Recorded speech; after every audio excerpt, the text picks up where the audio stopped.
Hello guys, welcome back to another video on Prime Tennis YouTube channel.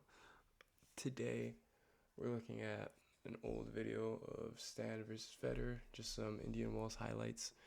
And we're just, gonna be looking at it and talking about short balls.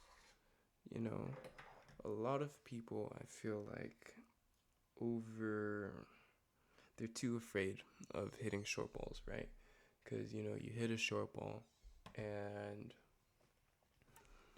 you're afraid that your opponent's going to capitalize on it, or that you're going to be put in trouble, or you're going to put in a sticky situation that's very difficult for you to get out of, right? But the reality of the situation is that people, even the pros, don't worry as much about short balls as people might think, you know. And so in this video, we're just going to look at a couple points and see if I can point that out here.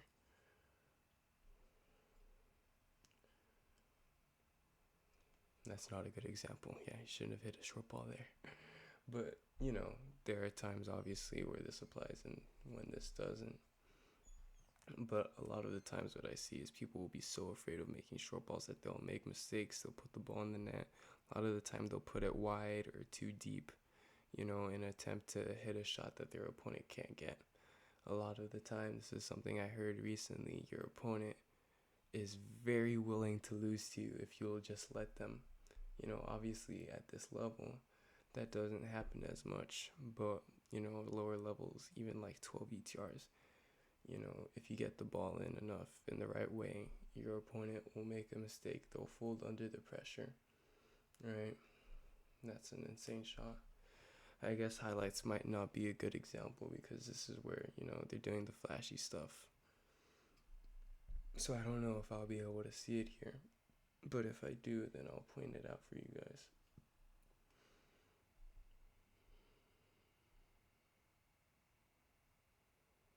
Yeah, it's a good serve +1.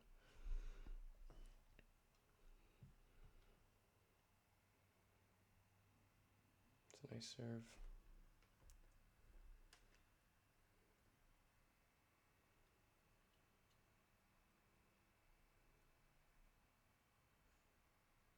Okay, here, finally, we get an example here. The serve, this return, short. Stan doesn't do anything with it. Stan hits a short ball. Federer doesn't do anything with it. He puts it down the line, but it's not, super aggressive attack shot, right? Stan is able to get it easily enough, but it's a short ball. Stan on his forehand side, stepping in, you can see he's on his front foot there, stepping into the court, puts the ball in the net. And even right there, you look at this shot, even if he didn't put it in the net, you can see he's not really doing much with that shot. It looked like maybe it was a weird bounce or something, like he messed up his footing there.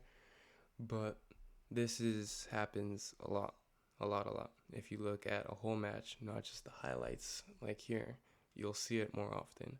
You hit a short ball and, around the service line, and they don't capitalize. A lot of pros actually hit around the service line a lot. Because the ball spins so much, it ends up going deep to the baseline. But the ball lands short. You don't want balls that float, obviously. If you have a floater or, a ball that sits up there, then your opponent's going to attack it clean through. But if you hit a solid shot and it lands near the service line, around the service line, then usually you'll be okay. It's not as easy as it seems to put a shot like that away or put you in, such a large amount of pressure that you can't get out of that situation. So, you want to be reserved with your shots.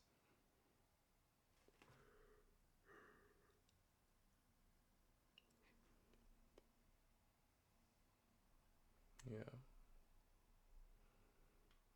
These two are some of the best servers at the time.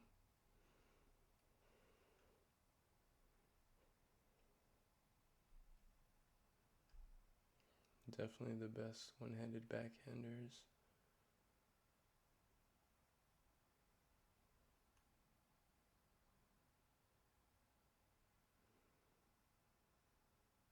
See how short that ball lands there.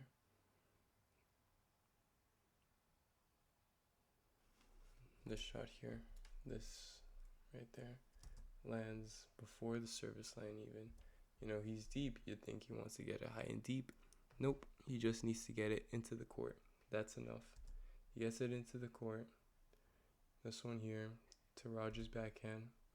And he gets back to his spot. The ball took time, so he was able to recover to his spot, and that's all he needed. Federer doesn't do anything special with this ball. He hits it back cross, and they get back into the rally. Right.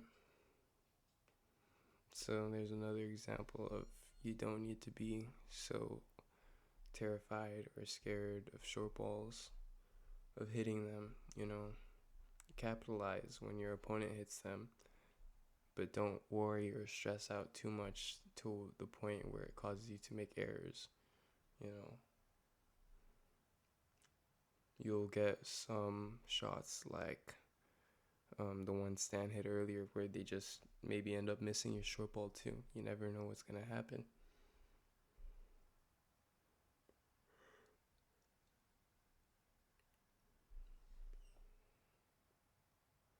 But yeah, like this shot is what I was talking about earlier. This floater here, yeah, you don't want that. That's no bueno. That's the one you stress out about not hitting. You don't want to do that under any circumstance, you know, because then they can just clean it up. You want to make things as difficult as possible for your opponent. That means putting as many balls into the court as you can. You know, sometimes you have to prioritize getting the ball into the court and not how you do it so much in order to do that. But that's the way it is. That's how the game is.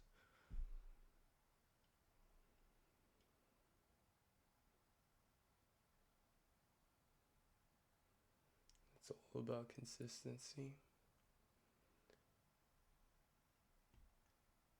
You have to apply as much pressure as you can to your opponent without making the ball. You have to keep the ball within the lines and apply as much pressure. Make it as hard as possible for your opponent to keep the ball in the lines, but not to the point where you yourself can't keep the ball in the lines.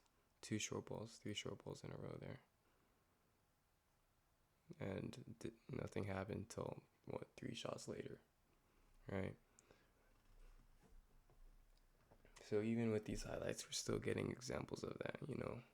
You can imagine, you know, in the regular rallies, you know, on just like a regular, you know, start of a game or 30 all, how this might be happening even more often, right? You know, these are special cases where they do take opportunity and they hit all these fantastic shots because, you know, that's what the highlights are. But the reality of a match sometimes isn't like this, you know. That's why it's good to watch full matches. Obviously, my videos tend to be on the shorter side, so I can't, you know, analyze a full match for you guys here. But it's good to watch full matches so that you can really gain an understanding of how the game works and how the game is. It's a nice serve.